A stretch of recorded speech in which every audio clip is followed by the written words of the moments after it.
Hey guys, Drew with Because Jiu-Jitsu. We're going to go over something today that maybe doesn't get talked about as much as it should, and that's how a triangle choke works. So there are all sorts of videos that I've put out and others have put out of how to enter into triangle chokes, how to finish them from certain positions, but what I'm going to go over today is the anatomy of a triangle choke, because it's kind of a weird one when you look at it third person to figure out what exactly is happening to get the choke. And the sooner you can understand why it works, the better you're going to be at getting yourself to those finishing positions. There's all sorts of different mechanics, details, and adjustments you can make to complete the triangle choke. But when you understand why it's choking, that goes a long way to understanding how to finish no matter where you're at. All right, so no matter how you got to this position where you've got one arm in and one arm out of your guard, this is where you're going to be setting up most of your triangle chokes from when you're on the bottom. I like to call this a diamond guard. It's basically a closed guard with one arm out. So the objective for the triangle choke, how it anatomically strangles, is you've got carotid artery, one on either side of your neck, and they both have to be closed off to get a proper blood choke. For a triangle choke, the leg that's beside his neck, that's the easiest one to do. You just need to put your inner thigh against his neck like this, chopping down so you wrap right around, and my inner thigh is going to close this off. That's no problem. That's the easiest part of this choke. Most of where the problems come is closing off this one, because as opposed to this side of their neck, we're going to be closing off this side of their neck with their own shoulder. This is where the choke comes in. So you'll often see people, or you've had the experience where you get here, maybe you can get this up, you've got kind of a loose connection, you're like, I'm just going to squeeze, I'm going to pull, I'm going to try to finish this with strength, and you're going to burn yourself out, they're going to explode out, and now you're tired and you miss the choke completely.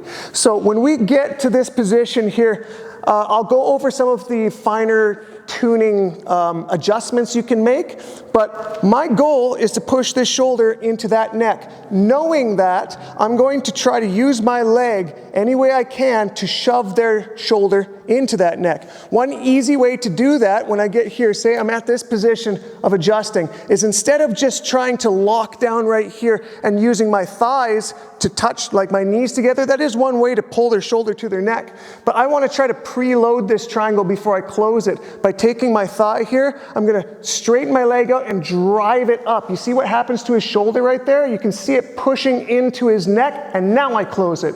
I'm going to pull my toes up, heels down, and try to squeeze with my legs for the finish. That's going to make a very, very tight triangle. So let's look at some of the actual adjusting details.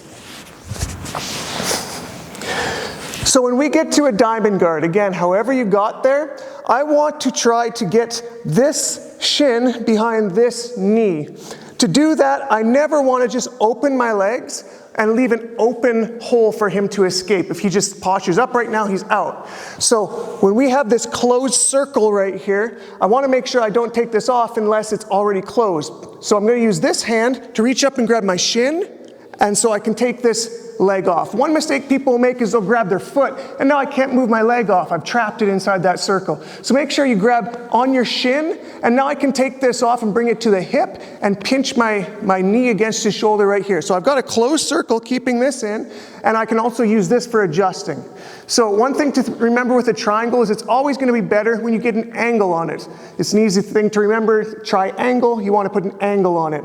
With this foot, I can push off of his hip to twist like this, which is going to move this leg across the back of his neck. Here's another problem that a lot of people have, is they'll have their leg sort of running down their back of their opponent, and this is going to make for a wide angle in between this connection. It's very hard to get to where I need to put my leg, whereas if I turn this angle here, now it's very easy to get to where I need my leg.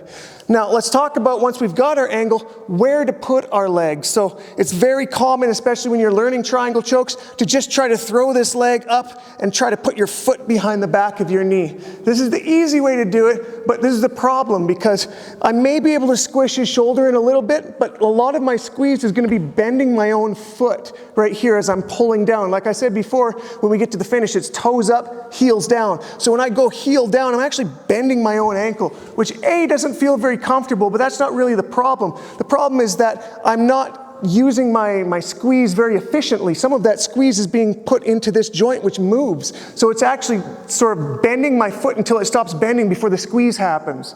So what I want to do instead is when I reach up to grab my shin for that adjustment, I'm leaving just enough space between my ankle and my hand to put my leg, because I want this leg to rest on the bone of the shin itself, which is going to be a solid structure to pull down on with my heel instead of this bending one right here. And it's closer to his shoulder, which means that this circle gets smaller if I put it higher up on my leg. So I've grabbed here, I've made my angle, I swing this around, I bring it over my shin, and now the last thing I'm going to do is toes up, heels down for my finish. Now let's look at why I do that. If you look at my leg here, if I have my foot out like this, say my leg was over top and I'm ready to finish this triangle. If I just did this and squeezed, this is gummy. This muscle is not being activated. If I pull my toes up, it turns into a rock right here, which is going to, again, just a little bit make that circle a little bit tighter. It contracts a little more in here, basically for free. It takes very little effort to pull your toes up. And then again, once we're flexing here, heels down is going to, look what happens to this circle here. It closes it off even more. So these tiny little mechanics are going to go a long way to make your triangle feel tighter without having to use a ton of muscle. So last time here, we've gotten, we've gotten to our diamond guard. I'm going to close that circle, or keep it closed right here, grabbing my shin, not my foot, coming to the hip to make an angle so that I'm not running down his back. I'm going to drive this leg up, putting his shoulder into his neck, close it off, toes up, heels down, and squeeze my legs. That's going to be a very, very tight triangle that you can hit from all sorts of different entries, but the mechanics itself, when you understand pushing this shoulder into the neck, is going to help you A, troubleshoot it if it's not working, and B, get yourself in the most optimum finishing position for the choke. So there you go, guys. That is the anatomy of a triangle choke, how it works, how to better make it adjusted, and how to troubleshoot it if it's not working.